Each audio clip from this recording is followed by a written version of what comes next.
for the intro.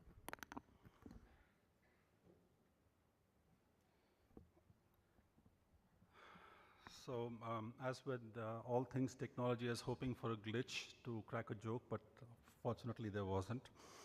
So, thank you today for inviting me and having me over. My intent over the next 15 odd minutes is to really share with you what's really happening in the world of business travel, how is travel changing, and how is technology enabling that change. And hopefully this should give you some food for thought on what you might want to do with your own travel program, as also some things that you may want to ask your TMCs or your travel agencies to provide you information with. I think this statement is pretty much the byword with which all of us live our lives today. I think every day we're confronted with change in almost everything we do. We constantly have to re-engineer the approach that we've set up, and we have to rethink the way in which we go about managing what we do on a day-to-day basis.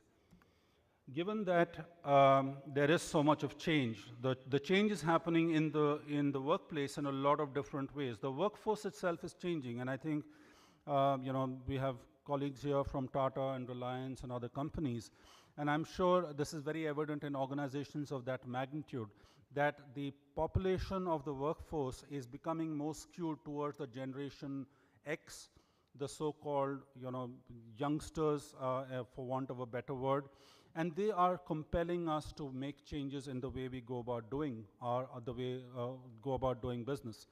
They're also expecting a lot from the organization. So a lot of their desire to remain with an organization depends on how comfortable they feel on all aspects, apart from just salary compensation, but they're also concerned on the processes, the efficiencies that the company would afford to them. There's also a change in our work style. So, the legacy work style, which probably governed Indian organizations maybe 15, 20 years back, is definitely changing. We're being challenged every day. Our workforce is expecting a lot out of us to say, give us more empowerment, give us the direction, but don't police us on a day-to-day basis to tell us what to do and how to do. So there is this overall trend where things are getting mobile, things are getting more towards empowerment. There is a high focus on virtual operations and connectivity, whether it's through the mobile, it's through the internet, it's through the email. And there is overall the desire at the end of the day for both the organization and the individual is to be productive and to do the best job possible in the limited time that resource is available in the office. Technology is changing the way we live. And I think the quote there from AVG talks about the fact that little kids today are more adept at picking up technology trends than probably some of us are. If you give them an iPad or an iPhone or maybe any other phone, they've quickly figured out how they're going to do stuff. And that's the generation which is coming into our workforce today. They know technology, they have used it for a length of time, and they want to see what they find in their personal lives, in their leisure travel environment available to them when they are at work and when they are doing business travel. And that's what is the future. So with that perspective, I want to just focus a little bit on why business travel, why this conference and why this whole congregation. And I think business travel for many of us is probably the second largest controllable cost that we have in our budgets. It's sad that till recently, business travel has not been a high focus area for a lot of CFOs and CEOs because it was perceived that business travel is a very complex, is a very cumbersome business, which is best left to the travel team. But today, CEOs, CFOs, CIOs, and each of you who represent companies and who represent procurement and travel operations are challenging the status quo and are challenging the way the legacy operations are happening. And I think a lot of us know what those pain points are, whether they are the lack of transparency, the lack of information, the absence of reporting, the absence of automation. And I think that's what is leading up to the new way of doing business or the global best practice, which is integrated business travel technology platforms. So over the next few slides, I'm going to talk to you about a few ways in which these technology applications are making the change at an operative level. There are basically 6 factors that I culled out for this day today, which is essentially focusing on enabling 100% transparency. Today, in most of the evolved markets, and to an extent in India, transparency of travel agency operations is no longer a point of debate. It is a given. You cannot have a situation perpetuated going forward where you say, I don't know what my travel agency charges. I don't know whether he's giving me the lowest fare. I don't know if he's doing the right thing, because you will have visibility to a greater extent than what your travel agency could have ever believed was possible. And that too in a business travel environment. The ability to get visibility. I was at a client meeting yesterday in Noida, and they talked about the fact that we've got 4 levels of management when a person decides to travel. And what does the manager approve? The manager only approves the intent of the employee to engage in a trip. He does not approve the cost. He does not approve the compliance to policy. He does not approve any exceptions. The entire infrastructure is just to approve a trip. That's frankly, no longer a fact of life anymore. And then so on and so forth. So I'll take you through individual slides, and hopefully we'll be able to expand a little more on these ideas. So first was on transparency, and I think that's a big pain point for a lot of us who work with legacy travel management companies who operate either an implant model or a call-to-book model or whatever model they may have, and that's always a bit of a challenge. So in the new world of business travel, which is pretty much the global standard of operation in any other evolved market, you basically, when you have your employees accessing the platform, your employees and your travel arrangers can directly see what is the entire set of content which is available. So this screen shows you a search for a domestic flight option. I think it's Delhi-Bombay, and it ranks in sequential order all airlines, whether they are full service or low cost, whatever they might be. It also benchmarks the lowest logical fare that is permissible for that specific employee to travel on as per your company policy. So there, in this example also you see that the prices vary from 8,000 to 12,000. All of it is economy class. How do you ensure today that your travel company gives you the price of 8,300 versus 12,500? Today, in a legacy world, you probably are at the mercy of that agent or that implant to give you that, and you hope that he's given you the best, or alternatively, you go online, search a Make My Trip, a Clear Trip, or whatever else, and spend a whole lot of time trying to figure out whether what my agency is saying is correct. It no longer needs to be that way. There's also the phenomena of visual guilt. So what I have shown you in the previous slide is the Egencia self-booking platform. The premise of that is each employee of a company can, without any fear of abuse, go and make a self-booking. When a person goes and does a self-booking and he is aware that his line manager has visibility and his travel manager has visibility to his purchase choices, the phenomena of visual guilt comes up. And the phenomena of visual guilt says that when I see prices from 8,300 to 12,600 in the previous slide, I will tend to go and purchase a cost of 8,300 because I know my travel manager has visibility to my choice, and so does my line manager. And that impact in studies that we've done in India on our customers shows that that is in excess of 10%. On an APAC-wide basis, it is hovering around the 13 to 15, 16% mark, and that's a phenomenal amount of cost. Compliance and exception management. So, how do you automate travel policy? And I think a lot of you who do the aspect of managing travel for your respective companies spend a lot of time in checking, is the employee within his allowance for travel? Is the agency quoting those 3 or 4 options, and those are within the policy parameters that the company has set up? And you're spending a lot of time policing your employees and then policing your vendor to make sure that he does work in line with your policy. The entire process can be automated. This screenshot shows you an example of how that is done, where you can set up level-wise travel policies for your organization, as also by verticals that you may have. So depending on the box in which an employee is, he will be governed by the travel policy that relates to that particular set of employees.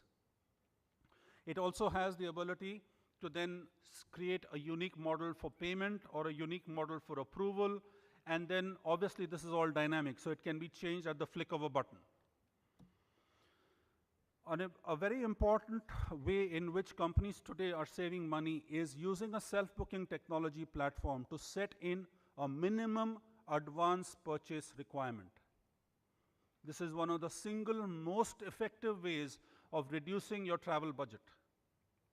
In a legacy world, you cannot do that, because if you tell your implant or your employees to say you will have to book X days in advance, you have no way of knowing whether an employee booked 3 days in advance, did he twist the implant's arm and get that guy to book an urgent ticket today.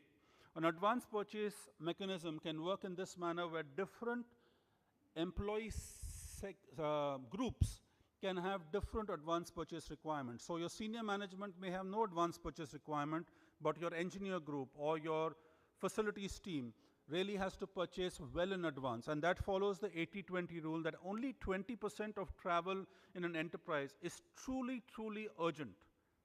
Other stuff can be planned. We don't plan it because we, as users, thrive on the uncertainty of not having to plan, then having the choice of the airline, maybe scoring a few frequent flyer points, or getting to get facilities that we probably would not get otherwise.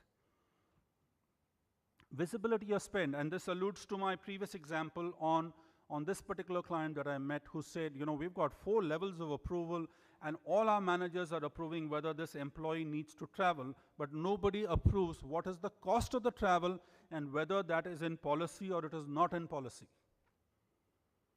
Think of the amount of futile effort that senior managers are being put to, because that process is the legacy of the last 15, 20 years of evolution of the travel program.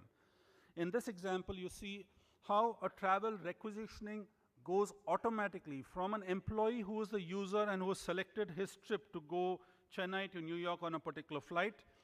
It goes automatically through the system to the line manager who is designated for that employee, and tells the line manager a couple of things. It tells him what is the lowest logical fare that was available to this employee at the time when the transaction was being requested. It also shows what is the price that the employee has chosen. This also therefore relates to the earlier slide on visual guilt. If I know that my line manager knows that I could have chosen a flight costing 63,000 rupees, but I chose a flight costing 86,000 rupees, even if I am in policy, I will tend not to do that, because I will normally be asked a question as to how did you or why did you choose this option. If you were to scroll down, and I can't scroll down here, it will show to the line manager what was the available flight schedule at that price of 63,000 rupees as well. So it cuts out the possibility for the employee to tell his line manager, boss, the flight was not available, so I've had to book 86,000 rupees. And I'm sure Amarnath does this all the time in his business, so he can give more insight into this. It also tells the employee whether the employee is in policy or out of policy. So compliance to policy, cost, trip, budget cost center heads, and all the other stuff is approved and in the know of the line manager or multiple line managers at the time when the transaction is being requested. That is the technology which is available to companies in India, whether they are the size of a Tata or a Reliance, or a much smaller, SME kind of a customer audience as well. MIS and spend visibility, I think probably one of the biggest pain points with all of us who have been in the corporate travel industry for a while. It takes years to get data from the travel agency. If it doesn't, you probably invest a lot of your own resources to generate that data. Data normally is post facto, so you get it after a quarter, after 6 months, after a year.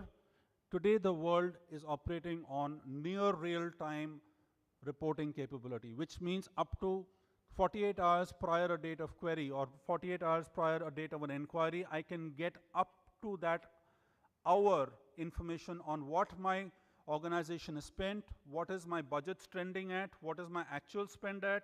I can do custom reporting, I can do standard reporting, I can even do goal-oriented reporting, which is to say, my travel budget is X. I want to know every day how is my organization doing versus my travel budget.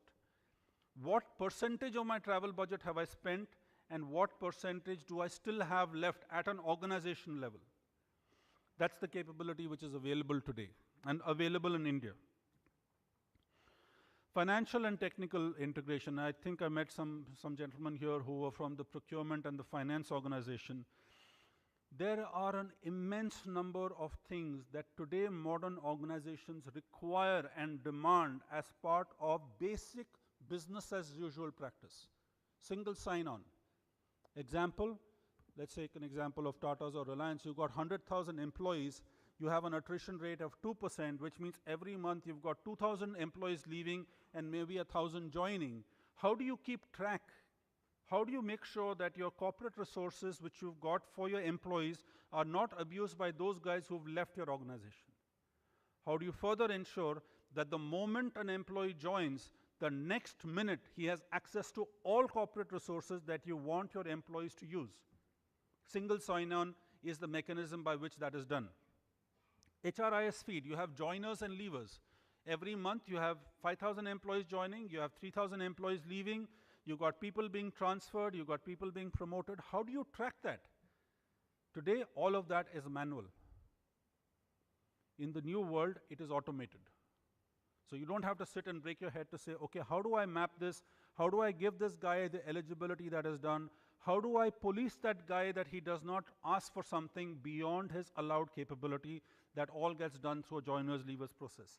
You then have the ability to give XML flat file feed to ERPs like SAP and others, which means that your ERP can be updated within maybe up to 72 hours prior your query date for all transactions and basically getting it up to a balance sheet level.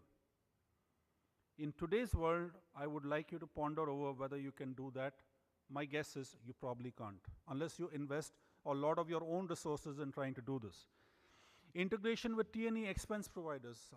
Innumerable customers today want this capability where the travel expensing activity is automated. They buy a third-party solution and they want integration between the travel management company and the T&E expense solution provider. And that handshake is possible with technology. And some of you who use credit card payment platforms, particularly Lodge cards, you don't get enhanced data from your Lodge card operations because there are only 3 or 4 companies which are certified to give enhanced data to these credit card companies. But the future will be, and what you will be demanding of your credit card companies and your TMC is, I want 100% visibility between my TMC report and my credit card report, so I don't have to spend a year trying to reconcile it and make a payment. Traveler tracking and security. This relates to my last point on duty of care. I think there's another session later in the day, so I'm not going to spend too much time.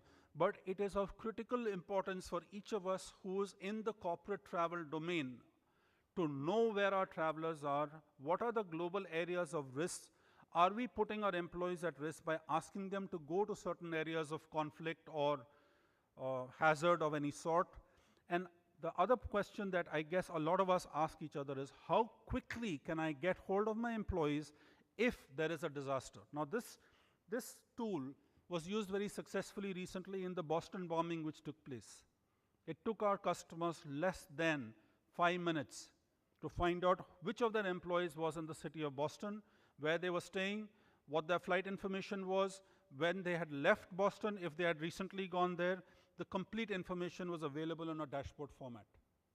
Think of the convenience that that gives you. Today what you do probably is you ask your travel agency to pull out a report from the GDS. You have no way of getting report on LCC travel because that is not captured on GDS. It's a huge black hole. And corporate duty of care legislation will come to India in the next 3 to 5 years' time. It is already standard legislation in Europe and under the Sarbanes-Oxley Act in the US. And so companies are legally liable for the well-being of their employees when they are sent on business travel. From a user standpoint, we talked about technology and the fact that there is this consumerization of travel. We want what we do for our leisure business to be available when we do our business travel or anything related to business, whether it's email, it's expense management, or it's anything else. And some of the simple things that I guess all of us would expect. When I book a travel, I wanted to populate my Outlook calendar, so I get a reminder a day prior or on the day of my trip. I also get told, what's my PNR number? What's the airport from which I'm leaving? In a legacy world, that does not happen. There's also this whole section, I think, later today on mobile apps. This is just a view of the Egencia app, but there may be some others which are available for an enterprise solution operation. But a mobile app allows you to have on the palm of your hand information relating to your reservation details. I, for one, never remember my flight number, don't ever know what my ticket number or my PNR number is, and I rarely know which terminal I'm going from. With the app, I don't need to be calling my office to say, okay, which flight did you book me on, or which terminal I'm at, because it's there. The hotel address is there. I get alerts on my phone for any adverse happening that may happen, whether it's a hijack, it's a storm, it's a strike of any sort. I get my travel alerts in the palm of my hand. I can do a mobile check-in using my handheld device in certain cases. And in the future, we will allow for a corporate employee to book within the confines of his travel policy and seek approval within the confines of his travel policy using the mobile app. Now, I know today consumer applications are available, whether it's ClearTrip or it's Make My Trip or it's Expedia, but those are consumer solutions. They are not enterprise solutions, and therefore they work very, very differently. So when we evaluate the process efficiency, and this is where, I think the title of my session was Enabling Change. We've talked about how the change is enabled, and this is really the proof of the pudding. What really gets done on the ground? What is the result that's delivered as a consequence of technology?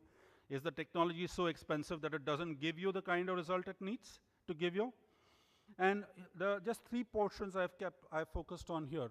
How many steps does it take from the time I decide to travel, get approval, go to my arranger, get a response from my travel agent, get my ticket approved from my line manager, and delivered finally to me?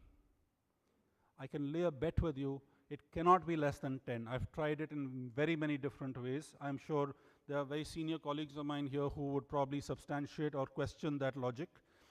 In a self-booking world, it takes less than 4 steps.